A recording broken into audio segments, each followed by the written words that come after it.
2024년 또 12월 1일 마지막 달이 되었습니다. 엊그제 시작한 것 같은데 또 한 해가 금방 가는 듯한 그런 느낌입니다.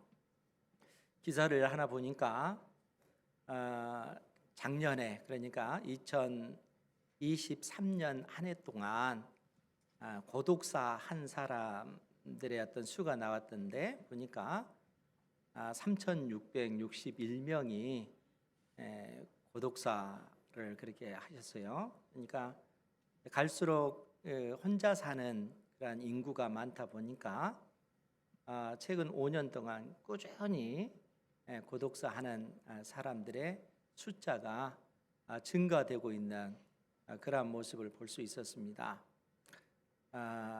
여성보다 남성이 훨씬 많다고 합니다. 특히 남자들은 더 그 관리를 못하는 것 같아요. 그래서 시골 같은 그런 동네를 가보면 시골 어르신들이 주무실 때 문을 잠그지 않고 그렇게 이제 주무신다고 해요. 왜냐하면은 문이 잠겨져 있으면 무슨 일이 생겼을 때 들어가지 못하니까 주무실 때도 문을 잠그지 않고 그렇게 주무신다라고 합니다. 결국 그 죽음이라고 하는 그러한 그 문제 때문에 또 이 죽음의 문제는 또 우리 인생과 또 우리 개개인 나의 삶과 무관한 것이 아니고 또 너무나 밀접한 것이기 때문에 그런 것이죠. 그런데 이제 이러한 어떤 그 죽음, 죄와 또 이 사망이라고 하는 이 권세 아래 있는 이 피조 세계에 유일하게 교회가 줄 수 있는 것이 있습니다. 이 세상에는 수많은 어떤 그 단체들도 있고 종교들도 있잖아요. 그런데 교회만이 줄 수 있는 것, 이것이 뭐라고 했습니까? 교회만이 줄 수 있는 것, 세상 단체와 근본적으로 다른 교회만이 줄 수 있는 것, 이것이 뭘까? 예수님께서 제자들에게 그러한 질문을 던지셨잖아요. 마태복음 16장에 보면 너희들은 나를 누구라 하느냐 라고 했을 때 주는 그리스도시요 살아계신 하나님의 아들이십니다. 시몬 베드로가 그렇게 고백을 합니다. 그럴 때 주님께서 베드로를 칭찬하신 다음에 뭐라고 말씀하십니까? 너는 베드로라, 이 반석 위에 내 교회를 세우리니 음부의 권세가 이기지 못하리라. 그러니까 베드로가 고백한 신앙 고백의 터 위에 주는 그리스도시요 살아계신 하나님의 아들이십니다 라고 하는 이 믿음의 고백의 터 위에 주님께서 친히 내 교회를 세우시겠다라고 말씀하십니다. 그리고 음부의 권세가 이기지 못하리라, 즉 죽음의 권세라는 거예요. 그러니까 교회가 이 세상에 줄 수 있는 유일한 것, 그것은 죄와 사망의 권세 아래 있는 이 세상에 교회만이 영원한 생명을 줄 수 있는 그러한 것이라는 거예요. 그래서 이 예수 그리스도를 통하여 전파되어지는 생명의 그 복음을 사도들이 증거하였고 또 사도들을 통해서 전해진 그 복음이 교회를 통해서 계속해서 이어져 오는 것입니다. 그러니까 교회는 주님의 피값으로 세워진 그러한 것이고 교회만이 이 세상에서 유일하게 생명을 줄 수 있다는 것입니다. 그래서 사도들이 끊임없이 이 생명의 복음을 증거하는 일에 힘썼고 오직 예수 그리스도를 믿음으로 말미암아, 즉 예수님께서 나의 죄와 나의 허물 때문에 십자가에 못 박혀 죽으신 하나님의 아들 그리스도이심을 믿는 자에게 영원한 생명을 주신 것입니다. 이 생명이 우리에게 있는 줄 믿습니다. 우리가 그래서 이 복음을 견고하게 붙잡고 나가야 되는 거예요. 복음 외에 사람을 의롭게 할, 사람에게 생명을 줄 수 있는 것은 없기 때문에 그렇습니다.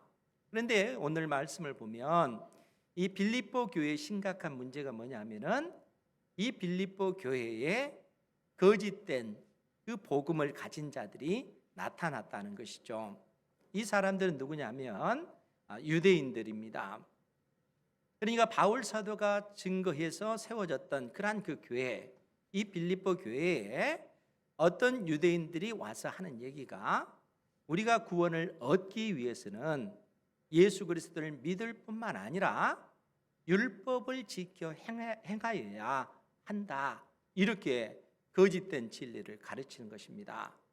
그러니까 예수를 믿을 뿐만 아니라 거기에 율법도 지켜야 된다는 거예요.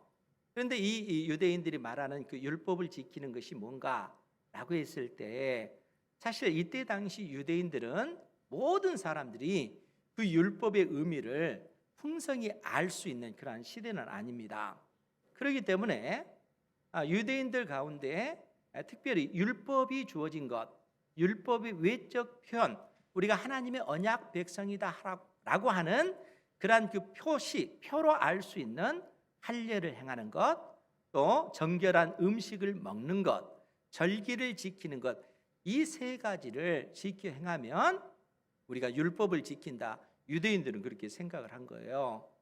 그러니까 우리가 어떻게 하나님 앞에 구원을 받느냐, 어떻게 우리가 영원한 생명을 얻느냐라고 했을 때 예수 그리스도를 믿을 뿐만 아니라 할례를 행해야 되고 음식법을 지켜야 되고 그리고 절기를 지켜야 된다. 이렇게 거짓된 복음을 가르치는 그러한 이들이 나타났다는 거예요. 그러니까 바울 사도가 그러한 소식을 듣고 나서 이 빌립보 교회를 향하여 아주 강력하게 오늘 말씀을 써서 보내는 거예요.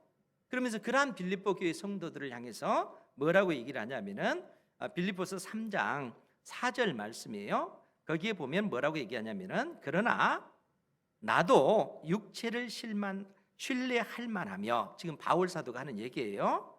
나도 육체를 신뢰할 만하며 만일 누구든지 다른 이가 육체를 신뢰할 것이 있는 줄로 생각하면 나는 더욱 그러하리라. 이렇게 얘기하는 겁니다.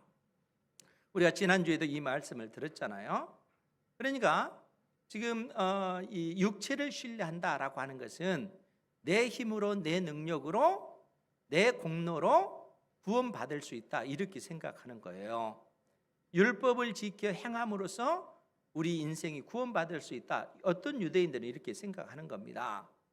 그러니까 그런 그들을 향해서 지금 바울 사도가 육체를 신뢰하는 것, 율법을 지키는 것, 이 율법을 지키는 것에 있어서 나처럼 너희들이 지켜봤느냐, 그 얘기예요. 왜 그럴까요? 율법을 지키는 데 있어서 바울 사도는 그야말로 그러한 어떤 조건을 놓고 보면 바울 사도와 같은 그러한 그 율법을 지켜 행하고자 하는 그러한 열망을 가진 사람들이 많지 않기 때문에 그렇습니다. 여러분, 바울 사도는 태어나면서부터 그가 갖게 된 그 특권 4가지가 있었습니다. 그것이 뭐냐면은 바울 사도는 그가 태어나자마자 8일째 되던 해에 할례를 받아요. 할례를 받는다라는 얘기는 뭐냐면은 하나님의 언약 백성의 한 사람이 되었다라는 그런 의미라는 거예요. 그러니까 바울 사도는 태어나자마자 이런 특권을 얻었을 뿐만 아니라 그는 스스로 뭐라고 얘기하냐면 나는 이스라엘 족속이요. 이스라엘 족속이라고 하는 그 말은 이때 당시 이스라엘 족속, 즉 하나님의 언약 백성이 되기 위해서 이방인들 같은 경우는 어떻게 해야 됩니까? 유대교로 개종을 해서 그가 할례를 받고 하나님의 백성으로 편집에 들어오는 거예요. 그런데 바울 사도는 그렇지 않았다는 거예요. 그는 태어나서 그가 이미 이스라엘 족속 언약 백성의 일원이 되어 있는 그런 상태라는 거예요. 그러니까 난 지 8일 만에 할례를 받고 또 이스라엘 그 민족이요, 더더구나 그는 베냐민 지파. 베냐민 지파가 의미하는 바가 뭐라고 얘기했습니까? 베냐민 지파라고 하는 것은 그야말로 이때 당시 그들에게 하나의 어떤 자랑의 근거가 될 수 있는 그러한 것이라는 거예요. 왜냐하면은 야곱, 이스라엘이라고 하는 이름을 가진 야곱이 사랑했던 여인이 라헬이고 이 라헬에게 태어난 두 아들이 요셉과 베냐민인 것이죠. 그리고 이 베냐민 지파에서 이스라엘 최초의 왕인 사울이 등장했고, 그리고 나중에 이스라엘 백성들이 하나님 앞에 범죄해서 하나님의 진노의 심판을 받을 때에 북이스라엘과 남유다로 그렇게 나눠지잖아요. 북이스라엘은 10지파, 남유다는 2지파인데 유다 지파와 베냐민 지파라는 거예요. 즉 무슨 얘기냐면은 하나님 나라의 그 역사가 이 남유다를 통해서 이어져 오고 있다는 거예요. 그러니까 바울 사도 당대에 내가 베냐민 지파에 속했다라고 하는 것은 그들에게 하나의 자랑의 근거가 되어진다는 거예요. 뿐만 아니라 이 바울 사도는 또 뭐라고 얘기합니까? 나는 히브리인 중에 히브리인이다. 이 히브리인이라고 하는 단어가 왜 쓰여졌는가 하면은 이때 당시 헬라파 유대인과 히브리파 유대인을 나누기 위해서, 구분하기 위해서 이 히브리인을 쓰는 것입니다. 헬라파 유대인이라고 하는 것은 이방 땅에 태어나서 모국어를 잊어버리고 헬라어를 쓰는 사람이에요. 그런데 히브리파 사람은 히브리파 유대인들은 그렇지 않다는 거예요. 그들은 그들의 어떤 언어를 쓰는 것입니다. 그러니까 바울 사도가 나는 히브리인 중에 히브리인이다 라고 했을 때는 그야말로 하나님의 언약 백성, 아브라함의 혈통, 순수한 혈통을 이어받은 그러한 하나님의 백성이다 라고 하는 그러한 어떤 그 의미가 이 속에 담겨져 있다는 거예요. 그러니까 이 바울 사도 같은 경우는 내가 이 태생으로부터 태어날 때부터 이러한 어떤 특권을 가지고 태어났다라고 그렇게 주장을 하는 것이죠. 그리고 그의 삶은 어때요? 그는 철저하게 율법을 지키는 그러한 삶을 살았다고 했잖아요.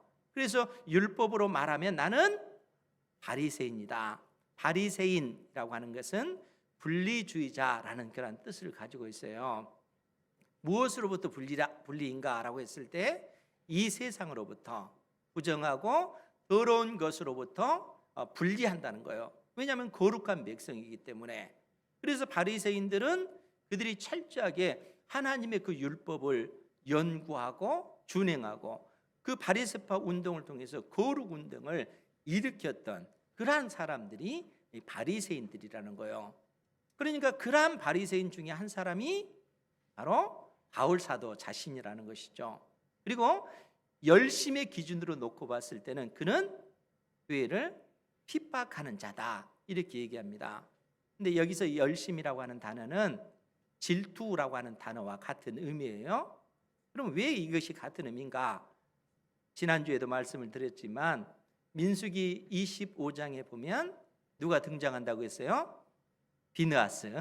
비느하스라고 하는 그런 제사장이 등장을 합니다. 그런데 이때 당시 이스라엘 백성들이 하나님 앞에 범죄하고 우상을 섬기고 이방 여인들과 행음함으로 하나님 앞에 범죄했다는 거예요.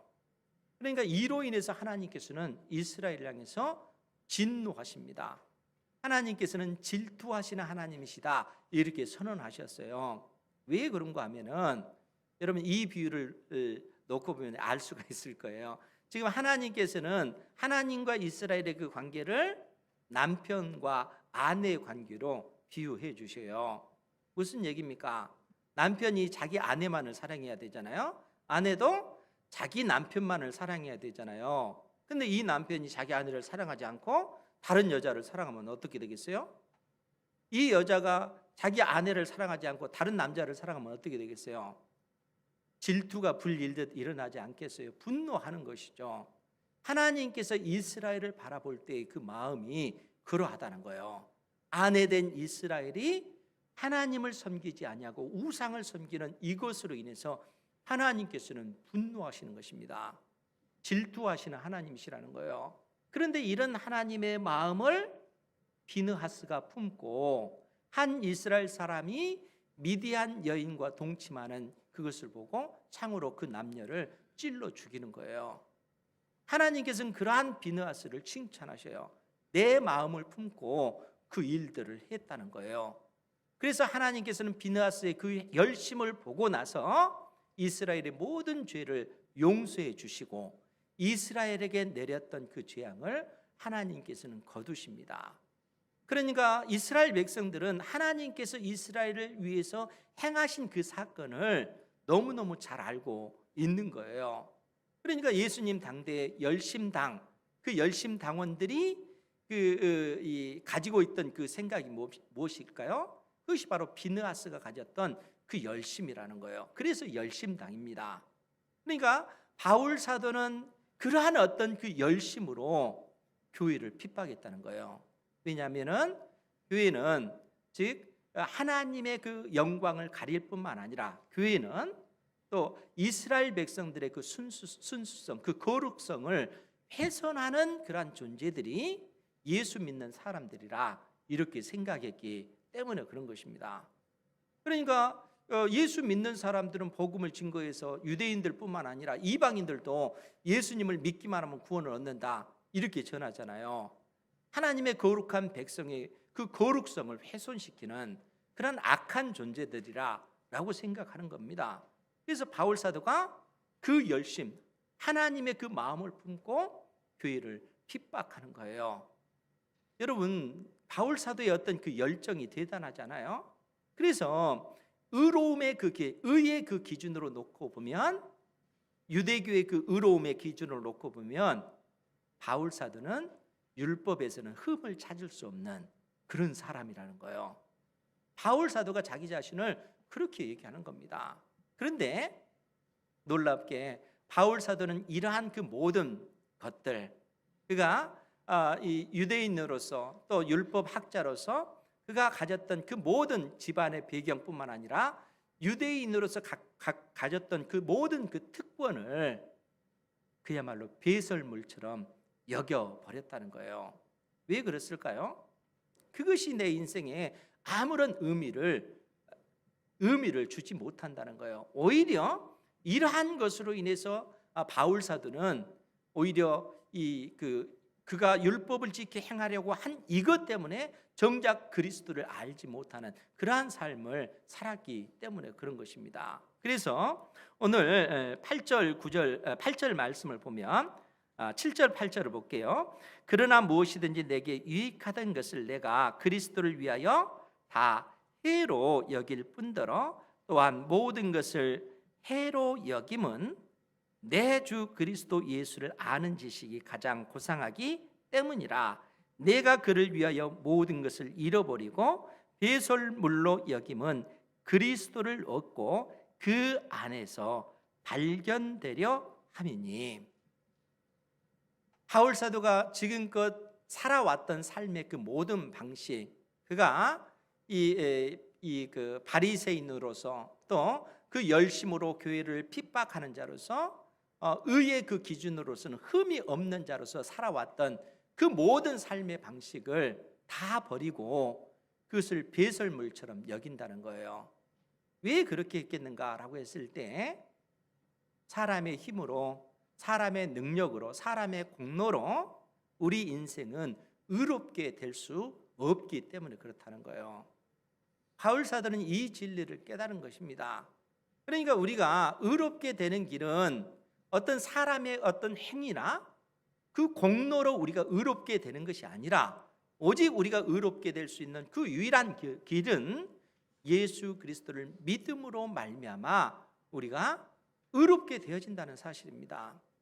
예수님께서 택한 백성의 모든 죄와 허물 때문에 그 허물을 짊어지시고 십자가에 못 박혀 죽으시고 그 죽음의 권세를 깨뜨리시고 부활하심으로써 예수 그리스도를 믿는 우리에게 부활 생명을 주신 것입니다. 그것이 복음이라는 거예요.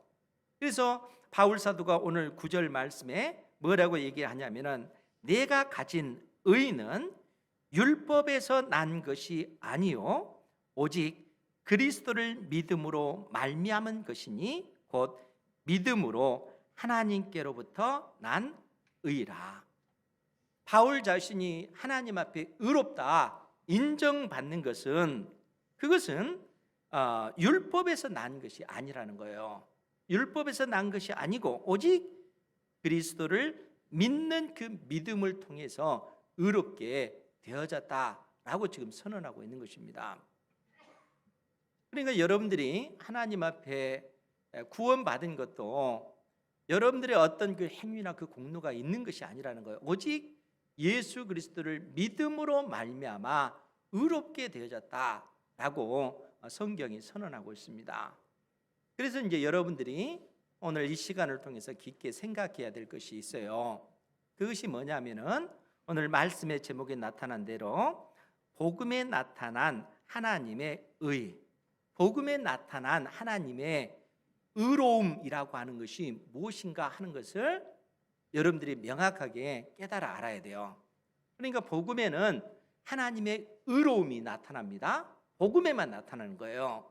그러면 이 의로움이라고 하는 것이 무엇인가 하는 것을 여러분들이 생각하셔야 됩니다. 이걸 이해를 해야 여러분들이 복음에 대해서 바르게 그 내용을 갖게 되기 때문에 그렇습니다. 우리가 이 내용을 살피기 위해서 로마서 3장 말씀을 보도록 하겠습니다. 로마서 3장 21절 22절 말씀인데 로마서 3장 21절 말씀을 같이 한번 보겠습니다. 로마서 3장 21절 말씀입니다. 같이 봅니다. 시작. 이제는 율법 외에 하나님의 한 의가 나타났으니 율법과 선지자들에게 증거를 받은 것이라. 아멘. 이제는 율법 외에 하나님의 한 의가, 하나님의 의로움이 나타났다라고 얘기합니다. 왜 율법 외에 이렇게 표현하냐면은 율법으로 사람이 의롭게 될 수 없다는 것이 나타났기 때문에 그렇습니다. 그러니까 율법이 문제가 아니고 이 율법을 인간이 온전히 지키지 못한다는 거예요. 율법은 거룩하고 완전한 것이지만 이 율법을 사람이 지킬 만한 그 능력, 그것이 우리 인생에게는 없다는 겁니다. 그래서 율법 외에 하나님의 한 의가 나타났으니 율법과 선지자들에게 증거를 받은 것이라. 곧 예수 그리스도를 믿음으로 말미암아 모든 믿는 자에게 미치는 하나님의 의인이 차별이 없느니라. 즉 율법 외에 나타난 하나님의 한 의인은 이미 선지자들에게, 구약 시대 때 선지자들로부터 또 이 증거를 받은 거라는 거예요. 그러니까 때가 되면 이 땅에 하나님께서 하나님의 그 의를 드러내실 것을 구약 성경이 끊임없이 증거해 왔다는 거예요. 그리고 때가 되어서 이 땅에 우리 주 예수 그리스도께서 오셨고 예수님께서 택한 백성들의 모든 죄를 짊어지시고 십자가에 못 박혀 죽으셨다는 거예요. 그리고 나서 선언되어지는 것이 뭐냐면은 누구든지 그 사람이 유대인이 되었던 이방인이 되었던 상관없이 누구든지 예수님께서 나의 죄 때문에 십자가에 못 박혀 죽으신 하나님의 아들이시다 하는 사실을 믿는 자에게 하나님께서는 하나님의 자녀가 되는 그 권세를 주셨다는 거예요. 사랑하는 성도 여러분, 믿는다는 것이 어려운 것이 아니에요. 힘든 문제가 아닙니다. 그것은 너무너무 쉬운 거예요. 왜냐하면은 우리가 그 예수님을 믿기 위해서 하늘에 올라가서 예수님을 믿는 것도 아니고 또 땅 아래 내려가서 예수님을 만나가지고 그 예수님을 믿는 것도 아니에요. 우리가 있는 이 자리에서 생명의 주님께서 나의 죄 때문에 십자가에 못 박혀 죽으신 하나님의 아들이란 사실을 마음으로 믿고 입술로 고백하면 하나님의 자녀가 되는 그 권세를 주셨어요. 믿는다는 것이 너무너무 쉬운 거예요. 그리고 이 믿음을 통해서 우리는 하나님을 아버지라 부를 수 있는 이 특권이 주어진 것이라는 거예요. 그러니까 믿는 것은 어려운 것이 아니라 너무너무 쉬운 것이다 라고 바울 사도가 우리에게 가르쳐 주는 것입니다. 그러면서 이 복음에 관해서 뭐라고 말씀하시냐면은 25절 말씀이에요. 로마서 3장 25절 말씀에 보면 이 예수를 하나님이 그의 피로써 믿음으로 말미암는 화목제물로 세우셨으니, 화목제물이라고 하는 것은 속죄제물이 되셨다는 거예요. 나를 대신해서 예수님께서 십자가에 못 박혀 죽으신 것을 의미합니다. 그러니까 이 예수를 하나님이 그의 피로써 믿음으로 말미암는 화목 제물로 세우셨으니 이는 하나님께서 길이 참으시는 중에 전에 지은 죄를 간과하심으로 자기의 의로우심을 나타내려 하심이니. 이 부분을 여러분들이 진짜 잘 이해를 해야 돼요. 예전에도 여러분들에게 말씀을 드렸는데 오늘 이 말씀을 통해서 여러분들이 잘 깨닫는 은혜가 있기를 바랍니다. 복음의 의미가 무엇인지 오늘 바울 사도가 명확하게 말씀해 주기를, 이는 하나님께서 길이 참으시는 중에 전에 지은 죄를 간과하셨다라고 하는 거예요. 간과하셨다라고 하는 말은 하나님께서 죄를 짓는 것을 보셨음에도 불구하고 심판하지 않고 못 본 채 하시면서 지나가셨다는 얘기예요. 그럼 하나님께서 언제 그랬습니까? 구약시대 이스라엘 백성들이 범죄했을 때 하나님께서는 그렇게 하셨다는 거예요. 그들의 죄로 인해서 하나님께서 그들을 심판하셔야 되잖아요. 그래야만이 의로우신 하나님이십니다. 그렇잖아요. 하나님은 의로우신 하나님이신데 의롭다라고 하는 것은 죄인을 그냥 두는 것이 아니라 반드시 심판하셔야 되는 겁니다. 그리고 의인은 하나님께서 높여주시는 거예요. 그것이 의로우신 하나님이신 것이죠. 그러면 여러분 생각해 보세요. 구약시대 때 하나님께서 이스라엘 백성들의 그 죄 짓는 것을 보시고 그냥 지나치셨어요. 그러면 하나님은 의로우신 분이십니까?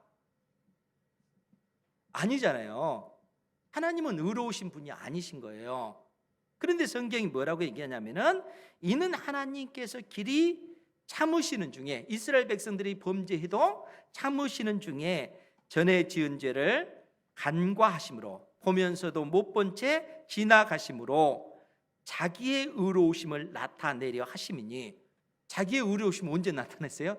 이제는 자기의 의로우심을 나타내기 위하여 곧 이때에 자기의 의로우심을 나타내사 자기도 의로우시며 또한 예수 믿는 자를 의롭다 하려 하심이라.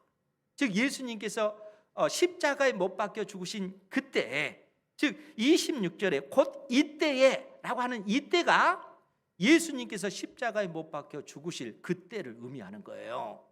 그러면 예수님께서 십자가에 못 박혀 죽으신 그 죽음이 의미하는 바가 무엇입니까?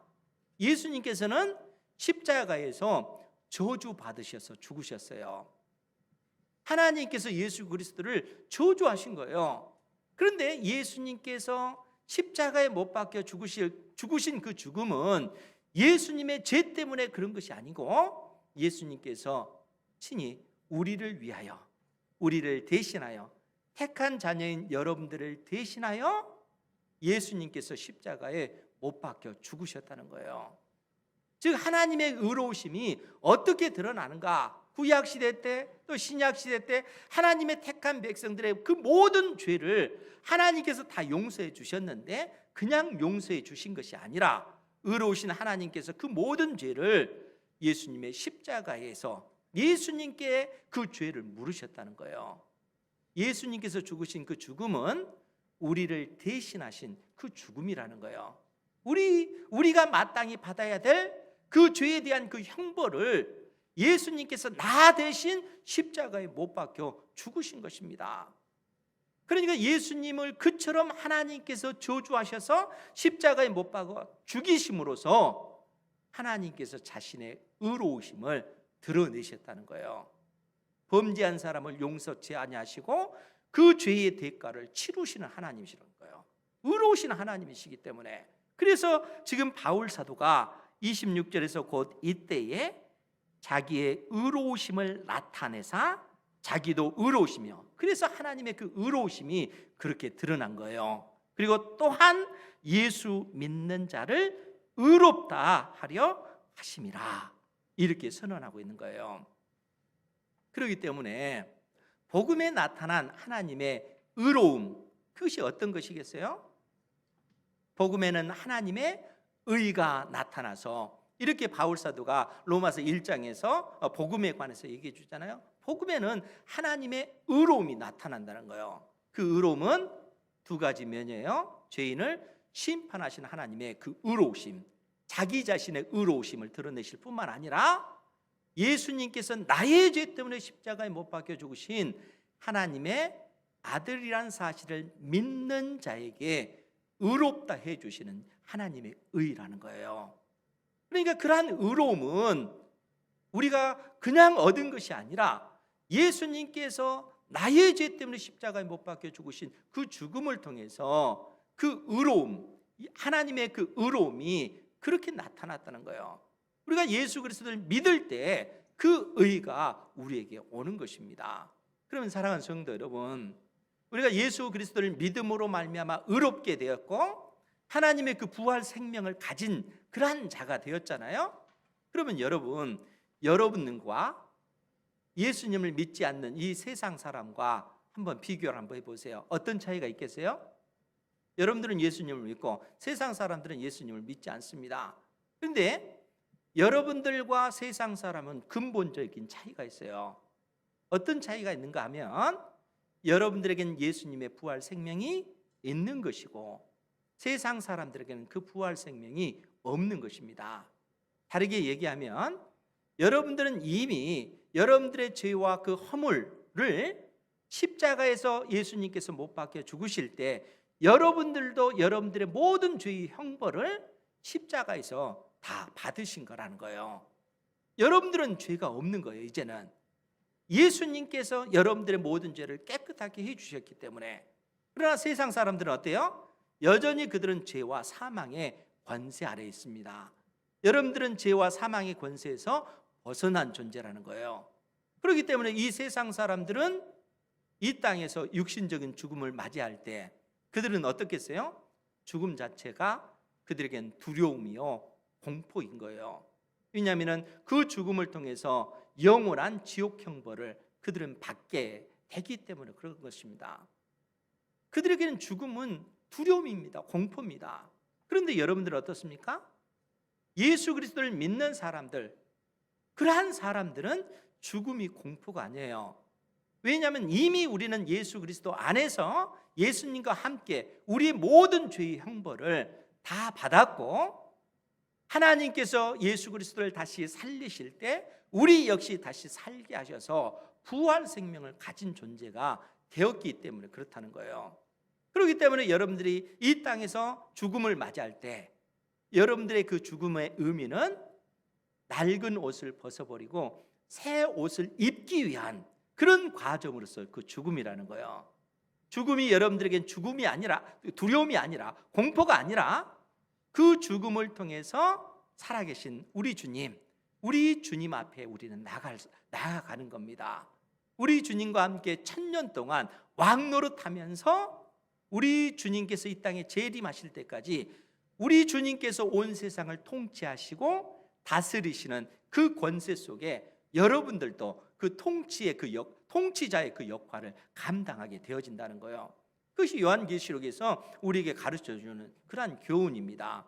뿐만 아니라 이 땅에 우리 주님께서 재림하실 때 그때 비로소 우리는 몸의 부활을 입게 되어지는 거예요. 그리고 하나님께서 약속하신 영원한 하나님의 나라, 새 하늘과 새 땅, 그 천국을 상속받게 되어진다는 거예요. 그러니까 우리가 복음을 통해서 구원받은 하나님의 백성이 됐다라고 하는 것은 엄청난 것입니다. 지금 이 세상에서는 그 복음이 있는 사람과 없는 사람 그 별반 차이가 없는 것처럼 보여지잖아요. 그런데 여기에는 엄청난 그 차이가 있다는 거예요. 그리고 그러한 어떤 그 구원의 은혜를 입는 그 길은 다른 데 있는 것이 아니라 오직 예수 그리스도를 믿음으로 말미암아 우리가 이러한 구원의 은혜를 입은 것입니다. 사람의 어떤 열심이나 그 행위를 통해서 우리가 의롭게 되어지는 것 아니에요. 오직 예수 그리스도를 믿음으로 말미암아 의롭게 되어졌기 때문에 의롭게 된 하나님의 그 백성들은 하나님께서 장차 부활의 몸을 입혀주실 그때까지 그 날을 사모하면서 부활 생명을 가진 자로서 이 세상 속에서 구별되이 살아가야 하는 것입니다. 이런 생명의 그 복음을 가진 자로서 믿음의 삶을 살아가시고 또 여러분들의 인생을 통해서 아버지 하나님을 거룩하게 해드리는 그러한 삶이 되기를 주님의 이름으로 축원드립니다. 기도하겠습니다. 거룩하신 아버지 하나님, 오늘 우리가 가지고 있는 이 생명의 복음을 증거하였나이다.